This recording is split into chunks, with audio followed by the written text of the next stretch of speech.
நான் சொல்லிட்டு இருப்பேன், அவங்களுக்கு போய் நன்றி சொல்லணும், பேச சொல்லுங்க. நான் யாரும் அங்கே பேசிக்கிட்டு வேற பேசுறதில்ல. நான் அவங்கள்ட்ட கூட சொன்னேன், நான் வாங்குறேனோ இல்லையோ போய் பார்த்துட்டு ஒரு நன்றி சொல்றேன். நல்லா இருக்குண்ணே. நம்ம சென்னை அண்ணன் டைப்பிங்ல வந்திருக்காரு. டைப்பிங்ல எல்லாருக்குமே தெரியும், கண்டிப்பா பெரும்பாலும் பேருக்கு. அண்ணன் வந்து ஒரு ஃபேமஸான ஆளு. டைப்பிங் செல்லானா டைப்பிங்கே அதரும் அந்த மாதிரி வச்சுக்கீங்களேன். ஓகே, அண்ணனுக்கு வந்துட்டு போன வருஷம் 10ஆம் மாசம் இனிப்பு ஏன்னா மயக்கமா இருந்துச்சு. மயக்கம், அசதி, சோர்வு, டைகர் ஆனா தெரியாது. தீபாவளி வந்துச்சுல, தீபாவளி வந்து ஒரு பலகாரம் போட்டு அடிச்சாரு. அதெல்லாம் கேட்டாங்க, ஏன் அழைச்சி போயிட்டேன்னு. இல்ல நான் சைன் எடுத்தேன் ஒரு மாசம், அதனால அழைச்சி போயிட்டேன். இப்படிதான் தெரியாது. ஹாஸ்பிட்டல் கிளினிக் போனேன், ஹவுஸ் கிளினிக். கேட்டாரு, என்ன காய்ச்சல், நீ வா, உங்களுக்கு என்னமோ பின்னா பண்ணிடுச்சு. அவர் தான் செக் பண்ணி சொல்ல கொடுத்தாரு. ஹாஸ்பிட்டல் போக சொன்னாரு, நான் போறேன். 2 வாரம் நின்று செக்அப் பண்ணிச்சு, அப்பதான் போனேன்.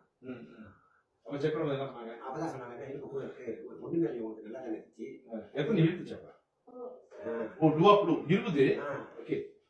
ஆமாண்ணே, நம்ம நம்மகிட்ட இனிப்பு தெரியுது, அப்பதான் போட்டு அலைஞ்சு அடிச்சுட்டு கண்டிப்பா இனிப்பு கொடுத்தான்.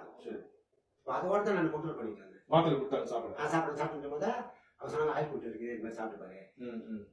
நான் சொன்னேன், இப்படி இல்லை, இந்த மாதிரி சாப்பிடு. சரி சாப்பிட்டேன்.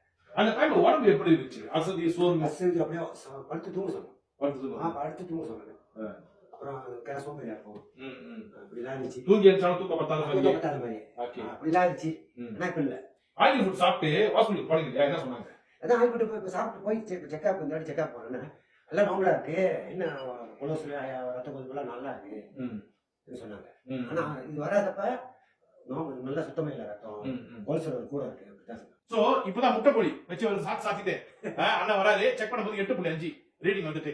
சோ விலை யாராச்சும் இருப்பில பாதிக்கப்பட்டீங்கன்னா இம்யூனிட்டாவே நம்ம உணவை மாத்துறீங்க, நாட்டுக்கு நல்ல தூக்கத்தை கொடுத்துருங்க, தூக்க பிரச்சனை எல்லாம் போச்சுங்க. இதாங்க ஆயில் ஃபுட் சிறுதானிய உணவு.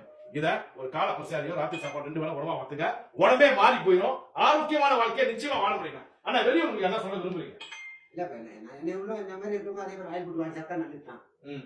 அதான் சொல்றேன். ஆனா சொல்லி ரொம்ப பண்ணிட்டேன், உங்ககிட்ட வர மீடியே சொல்லியிருக்கேன், நான் இந்த சாப்பிட்டு நல்லா இருக்கேன், நீங்க மாதிரி சாப்பிட்டு வெரி குட்.